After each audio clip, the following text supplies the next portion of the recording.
नमस्कार मित्रांनो, घरोघरी मातीच्या चुली या मालिकेच्या येणाऱ्या काही भागामध्ये आता असं होणार आहे की जानकी आता पावडर विकण्याच्या निमित्ताने दर घरी आलेली असते आणि त्या अगोदर मात्र सुमित्राने देवाला अगदी हात जोडून नमस्कार केलेला असतो की देवा काही कर, परंतु जानकी आणि माझी भेट लवकरात लवकर घडून दे. आणि त्याच वेळेस जानकी दारात येते आणि आता जानकी दारात आल्यानंतर ती आईंशी सर्व काही बातचीत करते. आईंना सर्व ऋषिकेशबद्दल सांगते, ओवीबद्दल सांगते आणि आई लवकरच तुम्ही आता ओवीला भेटण्यासाठी घरी या म्हणून सगुणाला ती आईंना घरी घेऊन येण्यासाठी सुद्धा सांगते. परंतु आता मात्र ऐश्वर्याने जेव्हा जानकी घरी आलेली असते तर तेव्हा तिला आणखीन एक म्हणजे असं ती पावडर घेऊन आलेली असते आणि तुझी पावडर कितीही खोटी तुझ्यासारखी आहे की तू त्या पावडरचं इतकं काही सांगत आहे. जानकी म्हणते की अगं मग कपडे तर धुवून बघ. तेव्हा मात्र आता जानकीने त्या ऐश्वर्याने त्या कपड्यावर इतके डाग म्हणजे पिवळे हळद टाकून सुद्धा तरीसुद्धा जानकीने धुवून अगदी स्वच्छ कपडे केलेले असतात आणि अगदी ऐश्वर्याच्या तोंडावर झटकत तिने ते अगदी धुवून दाखवलेले असतात आणि तिला एक छान असं उत्तर दिलेलं असतं की अगं ऐश्वर्या, हे कपड्यावरचे डाग आणि त्या मळकटपणा तर मी दूर केला, पण लवकरच या घरावरचा आणि आईंच्या मनात जे काही गैरसमज आहे, या घरातील घाण लवकरच मी बाहेर काढेल. तू कितीही सत्य लपवण्याचा प्रयत्न कर ऐश्वर्या, पण सत्य काही हे शेवटपर्यंत लपत नसतं. सत्य हे शेवटी सर्वांसमोर येणारच आहे आणि तुला तुझ्या पापाची शिक्षा मिळणारच आहे. आणि अशी वेळ तुझ्यावर येईल की तुझ्याकडे एकही माणूस तुझ्याकडे अगदी तुझं समजून घेणारा नसेल, अशी तू एकटी पडशील. अगं तुझे जे काही डॅडा आहेत ते सुद्धा तुझी साथ सोडतील. तू कितीही प्रयत्न कर परंतु कधीही तू यशस्वी होणार नाही. नात्यांना तोडून तुला जो आनंद मिळत असेल, अगदी तीच नाते उद्या तुझ्या जीवावर उठतील. तुझ्याशी असलेले कोणतेही संबंध ते ठेवणार नाही, ही गोष्ट तू लक्षात ठेव. तू कितीही मला खोटरडं पाडण्याचा प्रयत्न कर, परंतु अगं नानांना सुद्धा माहिती आहे की मी नानांना ढकललेत नाही. अगं ऐश्वर्या, तू नानांना सुद्धा धमकावलेले असणार, परंतु आता मात्र तुला तुझ्या पापाची कारस्थानं भोगावीच लागतील. तेव्हा आता जानकीने छान असं ह्या ऐश्वर्याला चॅलेंज केलेलं असतं की काही कर, पण ऐश्वर्या लवकरात लवकर मी ऋषिकेशच्या हाताला धरून या रणदिव्यांच्या घरामध्ये अगदी मानाने प्रवेश करेल आणि त्यावेळेस मात्र आता तू आणि तुझा तो सारंग भाऊची नवरा आमची नाक घासून माफी नाही मागली तर मी सुद्धा नावाची जानकी नाही, हे गोड शब्द माझे तू लक्षात ठेव. तेव्हा मात्र आता अगदी जानकीने सांगितलेलं असतं की सुमित्रा आई आम्हाला हाताला घेऊन परत अगदी मानाने घरात घेऊन येतील, हे तू लक्षात ठेव. तेव्हा मात्र आता सुमित्रासमोर ऐश्वर्याचं सर्व काही सत्य हे यायला सुरुवातच झालेली असते. सुमित्रा आता ही जानकीची भेट घेतल्यानंतर तिला आता सर्व काही सत्याचा उलगडा होतो. जानकीने सांगितलेलं असतं की आई तुम्ही काही काळजी करू नका, परंतु ऐश्वर्यापासून सावध राहा. तर सगुणाने सुद्धा आता खऱ्या सत्याचा उलगडा सुमित्राला केलेला असतो, त्यामुळे आता सुमित्राची पूर्णपणे खात्री पटलेली असते. घरी आल्यानंतर मात्र आता ती नानांना हे सर्व सांगते. नानांना सुद्धा आता हे काही ऐकून धक्काच बसतो. नाना म्हणतात की ऐश्वर्या, अगं तू कितीही लपवण्याचा प्रयत्न कर, मनात असे बोलत असतात की परंतु मी एक ना एक दिवस जे सत्य आहे ते मी सर्वांना सांगेल आणि कितीही तू त्या प्रॉपर्टीचे पेपर शोधून काढ, परंतु ते तुला काहीही सापडणार नाही.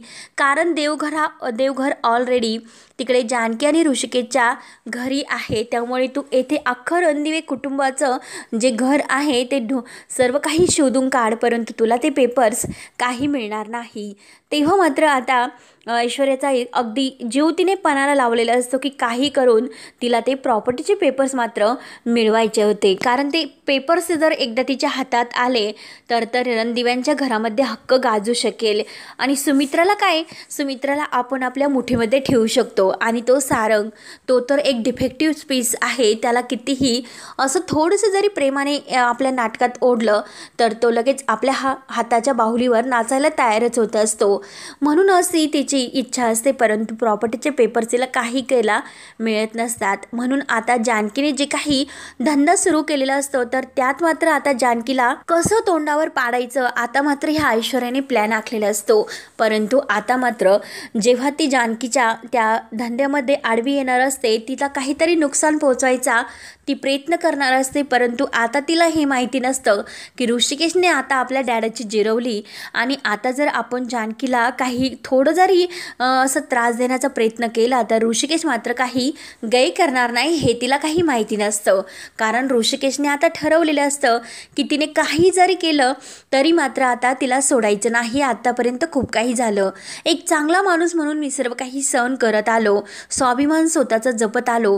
पण आता मात्र जो काही ऋषिकेश आहे, नवीन ऋषिकेश, तर तो मात्र काही आपला स्वाभिमान भरून बसणार नाही. कारण एक अहंकार त्याच्यातील जागा झाला, एक नवीन ऋषिकेश तयार होऊन आता मात्र त्या ऐश्वर्याची काही आपण गय करायची नाही. म्हणून आता तो सयाजीरावांनी कसं ऋषिकेशचं नाव घेण्याचं ठरवलेलं नसतं, तसं आता ह्या ऐश्वर्याला धडा शिकवायचा हे मात्र आता ऋषिकेशने ठरवलेलं असतं. तेव्हा मात्र आता ऐश्वर्या मात्र आता जानकीसोबत बायका असतात तर त्यांना गुंडाळून घेण्याचा प्रयत्न करत असते. परंतु आता मात्र त्यातील एक बाई म्हणते की काय गं, अगं तू तर कायम त्या जानकी वहिनींना त्रास देते, अगं काय तू किती नीच वागतेस, सर्व काही आरोप जानकी वहिनीवर करते. कारण जानकीने आत्तापर्यंत ऐश्वर्याचे सर्व कारस्थान त्या बायकांना सांगितलेलं असतं. म्हणून आता ऐश्वर्या म्हणत असते की मी तुम्हाला वाटेल तितके पैसे देते, परंतु ह्या जानकीला मात्र इथे काम करून द्यायचे नाही असे ऐश्वर्याने ठरवलेले असते. तेव्हा मात्र आता त्यातील कोणत्याही बायका ऐकून घेत नाही आणि जानकीला ही सर्व काही जाऊन सांगतात. तेव्हा मात्र आता जानकीला खूप राग येतो. जानकी म्हणते की ऐश्वर्याची इतकी मजल, म्हणजे जेथे मी जॉब शोधला तेथे सुद्धा अगदी ती मला त्रास देण्यासाठी आलीच. म्हणून आता जानकी हे सर्व ऋषिकेशला सांगते. तेव्हा आता ऋषिकेश म्हणतो की आता मात्र ह्या ऐश्वर्याला काही सोडायचं नाही, तिला तिचं कडेकोल उत्तर द्यायचंच. त्यानंतर मात्र आता ऋषिकेशने सुद्धा आपला नवीन बिझनेस सुरू केलेला असतो आणि त्या बिझनेसमध्ये त्याची सुद्धा अगदी जोमाने सुरुवात झालेली असते. सर्व काही अगदी व्यवस्थित होत असतं आणि जानकीची सुद्धा आता हे जे जॉब तिने शोधलेला असतो त्याची मार्केटिंगसुद्धा ती व्यवस्थित करत असते. म्हणून ते मॅनेजरसुद्धा खूप खुश असतात आणि जानकीला असं बऱ्याच ऑफर ते देतात. तेव्हा मात्र आता जानकी त्या बायकांबरोबर इतकं प्रेमाने आणि इतकी सामंजस्य वागत असते, प्रत्येकीचं दुःख हलकं करून प्रत्येकीला मदत करत असते. तेव्हा आता जानकी त्या प्रत्येक बाईची आवडती बनलेली असते. म्हणून आता जानकीला त्रास देणारा त्या ऐश्वर्याला धडा शिकवायचा असं त्या बायकांनी ठरवलेलं असतं. म्हणून आता त्या बायका या अगदी ऐश्वर्याला कसं हे म्हणजे वठणीवर आणायचं जानकी बहिणीला म्हणतात की तुम्ही काही काळजी करू नका, आम्ही त्या मॅडमचा चांगला बंदोबस्त करू.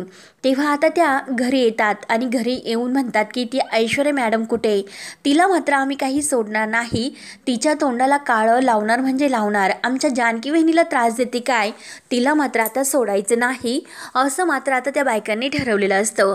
म्हणून आता घरी आल्यानंतर मात्र ऐश्वर्या काही घराच्या बाहेर निघत नाही आणि आता मात्र त्या बायकांनी एक प्लॅन केलेला असतो की आता आपण हिच्या बाजूने आहोत असं हिला दाखवायचं आणि त्या संधीचा फायदा घेऊन ती आपल्याकडे येईल आणि तेव्हा मात्र आता तिच्या तोंडाला काळं लावायचं असं त्यांनी ठरवलेलं असतं. आपल्या जानकी बहिणीला त्रास देते की काय, म्हणून आता त्या बायकांनी पूर्णपणे ऐश्वर्याला गुंडाळून तिच्या तोंडाला काळं फासलेलं असतं. तेव्हा मात्र आता काळं फासल्यानंतर ऐश्वर्याला काय करू आणि काय नाही अशी तिची अवस्था होते. तर सुमित्रासुद्धा अगदी वठणीवर आणण्यासाठी एक एक प्लॅन जानकीसोबत करत असते. तेव्हा मात्र आता जे काही नानांनी त्यांना सांगितलेले असते की प्रॉपर्टीचे पेपर्स कुठे आहेत, सुमित्राला सर्व सत्याचा उलगडा होतो. नाना म्हणतात की प्रॉपर्टी ही मी कुणाच्याही नावावर केलेली नाही, मी फक्त प्रॉपर्टीचे पेपर्स तयार करून ठेवले होते, परंतु ते सर्व मी जानकी आणि ऋषिकेश यांच्या नावावर कंपनी आणि आपलं रणदिव्यांचं घर जितकं पार्वतीच्या नावावर होतं तितकं सर्व हक्क मी जानकी आणि ऋषिकेशला दिलेले आहेत आणि जी शेती मालाची जमीन आहे ती आपल्या सारंगला दिली होती आणि सौमित्राला सुद्धा काहीतरी असं त्यांनी नावावर केलेलं असतं, असं फक्त मी त्या प्रॉपर्टीच्या कागदावर लिहिलेलं असतं. अजूनपर्यंत मी मृत्यूपत्र काही व्यवस्थित तयार केलेले नाही असे नाना खडेबोल उत्तर देतात. तेव्हा मात्र आता सुमित्राला खूप मोठा धक्का बसतो. सुमित्रा म्हणते की मग जे शहाणे वकील घरी आले होते त्यांनी मात्र मग आम्हाला असे का एक मृत्यूपत्र दाखवले ते काय होते. नाना लगेच घाईने शहाणी वकिलांना फोन करतात, घरी यायला सांगतात की तुम्ही असे का वागलात, काय गरज होती तुम्हाला हे सर्व वागण्याची. तेव्हा आता सुमित्रा ऋषिकेशला सुद्धा जानकीला घेऊन येण्यासाठी सांगत असते. जानकी म्हणत असते की आई अहो पण ते तर घरी यायला तयार नाही. तेव्हा नाना म्हणतात की अगं जानकी तू ऋषिकेशला काही कर पण इकडे घेऊन ये, कारण आता खूप मोठा सत्याचा उलगडा व्हायलाच हवा. आणि आता ऋषिकेशच्या हातामध्ये ते कडं आहे तर त्यामध्ये ते प्रॉपर्टीचे देवघरात ते पेपर्स आहेत आणि त्याचा जो नंबर आहे तर ऋषिकेशच्या हातातील कड्यामध्ये आहे. तेव्हा जानकीने नानांना सांगितलेलं असतं की ते कडं आता ऋषिकेशने विकलेलं आहे, म्हणून आता त्या कड्याचा शोध जानकी घ्यायचा ठरवते, कारण तिच्याकडे थोडेफार बरेच असे पैसे आलेले असतात, म्हणून ती आता ते कडं सोडून आणणार असते आणि सोनारकून ते कडं सोडून परत आपल्या ऋषिकेशच्या हातामध्ये तिने घातलेलं असतं. ऋषिकेशला एक असं पार्वती आईचा पुन्हा आशीर्वाद दिलेला असतो, म्हणून ऋषिकेश आता जानकीवर खूप खुश असतो, कारण जानकीने इतकी मेहनत करून पैसे कमवले आणि ते आपल्या पार्वती आईचं कडं आपल्याला परत मिळून दिलं, म्हणून आता ऋषिकेशसुद्धा खूप खुश असतो. परंतु जेव्हा आता जानकीला नाना सांगतात की अगं जानकी ऋषिकेशच्या हातामध्ये जे काही कडं आहे तर त्यात 268 असा नंबर आहे आणि 268 नंबर म्हणजे देवघराच्या लॉकरचा आहे. तेव्हा आता जानकीला खूप आनंद होतो. जानकी म्हणते की बरं झालं ते कडंसुद्धा आता वेळेवर आलं आणि नानांनी सुद्धा सर्व काही खरं सांगितलं. मग आता लवकरात लवकर आपल्याला आता सर्व काही ते प्रॉपर्टीचे पेपर्स आहेत ते सर्वांसमोर दाखवावे लागतील आणि त्या शहाणे वकिलांना सुद्धा आता ते घरी आलेले आहेत, त्यांच्याकडून सर्व सत्य आपल्याला वधून घेता येईल. तेव्हा मात्र आता ऐश्वर्याची पूर्णपणे बोलती बंद होते.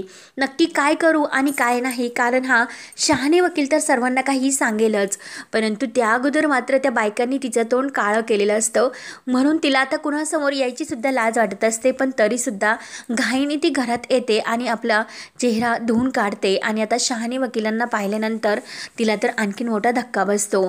ती डॅडाला फोन करण्याचा प्रयत्न करत असते, परंतु सयाजीराव मात्र काही आता तिची साथ द्यायला तयार नसतो. जे काही करायचं ते ऐशू बाळा तू कर असे स्पष्टपणे त्याने तिला सांगितलेलं असतं. तेव्हा मात्र आता शहाणे वकील घरी येतात आणि हे सर्व मला त्या सयाजीराव आणि त्या तुमची ऐश्वर्या आहे ना सारंगची बायको त्यांनी करण्यासाठी सांगितलं होतं. तेव्हा आता सुमित्रा तर आणखीनच तिला राग येतो आणि सारंगचे तर खडकनी डोळे उघडतात. सारंग म्हणतो की ऐश्वर्या असं कधीही करणार नाही आणि ऐश्वर्या का असं करतील, ऐश्वर्या तर ह्या घरासाठी जपत आल्या नाही, ऐश्वर्या असं करू शकत नाही, म्हणून सारंग आता ऐश्वर्याची बाजू घेऊन बोलत असतो. परंतु आता ऋषिकेश आणि शहाणे वकील हे सारंगला समजावतात, अरे तू कितीही तुझ्या बायकोची साथ जरी देत असला ना, तुझी बायको कोणत्या थराला जाऊ शकते हे तुला नाही माहिती, कारण तू तिच्या प्रेमामध्ये वेडा झाला आणि तिने अगदी एक अंधकाराचा गैरसमज तुझ्या मनात पसरवलेला आहे. लवकर तो दूर कर, नाहीतर तू सुद्धा अगदी वाया जाशील. सौमित्र सुद्धा हा सारंगला म्हणत असतो की अरे ती ऐश्वर्या मूर्ख नाही, तू मूर्ख आहेस. अरे त्या ऐश्वर्यावर तू विश्वास ठेवला, परंतु स्वतःचं मात्र खूप असं नुकसान तू करून घेतलं.